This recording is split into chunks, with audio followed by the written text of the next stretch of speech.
Hello,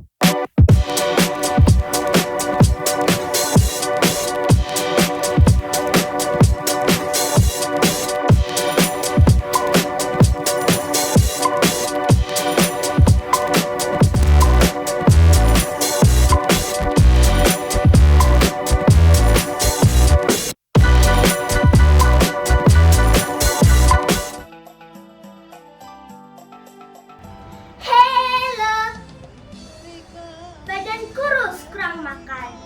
Dikasih makan nasi lalapan. Mumpung dongeng belum saya bacakan, bagi yang mau ke toilet dipersilahkan. Punya teman namanya Sarah.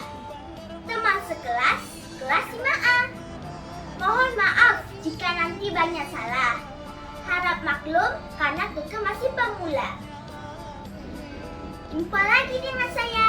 Perkenalkan, nama saya Angelista Belva Milena Niari, atau bisa dipanggil dengan Keke. Saya kelas 5A dari SD Yosudarso Batam.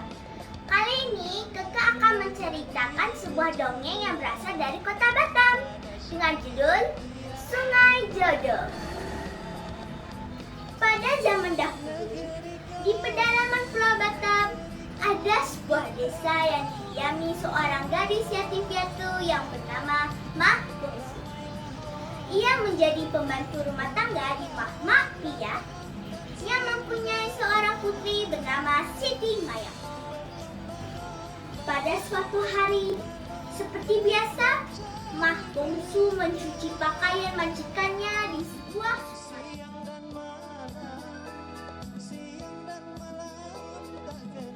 Ular! Teriak Mak Bungsu ketakutan ketika melihat seekor ular mendekat. Tapi ternyata ular itu tidak ganas. Dia berenang ke sana kemari sambil menunjukkan luka di punggungnya. Mak Bungsu menaruh tiba, lalu memberanikan diri mengambil ular yang kesakitan itu dan membawanya pulang ke rumah. Mak Bungsu merawat ular tersebut. Tubuh ular tersebut berangsur-angsur sehat dan bertambah besar. Kulit luarnya mengelupas sedikit demi sedikit. Mak Bungsu memungut kulit ular yang terkelupas itu, kemudian dibakarnya. Ajaib! Setiap Mak Bungsu membakar kulit ular, timbul asap besar. Jika asap mengarah ke negeri Singapura, maka tiba-tiba terdapat tumpukan emas, berlian, dan uang. Jika asap mengarah ke negeri Jepang, maka tiba-tiba terdapat barang-barang elektronik. Dan bila asap mengarah ke kota Bandar Lampung, datang berkodi-kodi kain tapis Lampung. Tak lama, Mak Bungsu menjadi kaya raya. Karena kekayaan Mak Bungsu itu membuat Mak Piah dan Siti Mayang iri hati, serta ingin memiliki kekayaan yang sama dengan Mak Bungsu. Mereka pun mengintip apa saja yang diperbuat Mak Bungsu. Oh, rupanya ular besar itu yang mendatangkan kekayaan Mak Bungsu, ujar Mak Piah dalam persembunyian.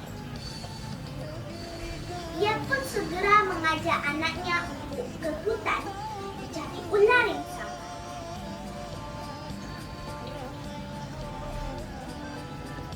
Di tengah hutan, mereka menemukan seekor ular besar yang berkisar. Karena merasa terganggu, ular itu melilit Siti Mayang. "Ma, aku takut ular, Ma!" teriak Siti Mayang ketakutan. Mak Piah tidak peduli. Dia pikir dengan lilitan ular itu akan terkirim harta karun yang diinginkan. Lama-lama tubuh Siti Mayang lemas dan tidak bisa apa-apa lagi. Dengan mudahnya ular itu pun melahap Siti Mayang. Melihat itu, Mak Piah berlari sekuat tenaga meninggalkan hutan lebat. Sementara di rumah Mak Bungsu, luka sang ular pun mulai pulih. Mak Bungsu bermaksud mengantarkan ke sungai, tempat pertama ia menemukan ular itu. Sesampainya di sungai itu, betapa terkejutnya Mak Bungsu ketika tiba-tiba ular itu bisa berkata-kata. Mak Bungsu, aku ingin membalas budi yang setimpal dengan yang telah kau berikan padaku. Aku ingin melamarmu dan menjadikanmu istriku. Mak Bungsu semakin terkejut. Ia tidak bisa menjawab sepatah kata pun. Ular itu segera menanggalkan kulitnya dan berubah wujud menjadi seorang pemuda yang tampan. Kulit ular sakti itu berubah wujud menjadi sebuah gedung yang megah. Pernikahan Mak Bungsu dan pemuda gagah itu berlangsung meriah, dan sungai yang mempertemukan mereka itu kini dikenal dengan nama Sungai Jodoh. Tamat. Terima kasih sudah mendengarkan dongeng Keke hari ini. Semoga kita bisa mengambil hikmah atas pesan moral yang disampaikan. Bangun pagi ikut senam. Sebelumnya sarapan roti. Ingat, apa yang kita tanam, itulah yang akan kita tuai nanti. Jika kita menanam kebaikan, maka akan menuai kebaikan. Demikian juga sebaliknya.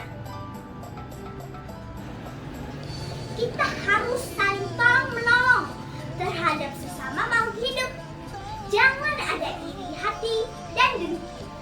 Karena iri hati dan dengki hanya akan membawa bencana.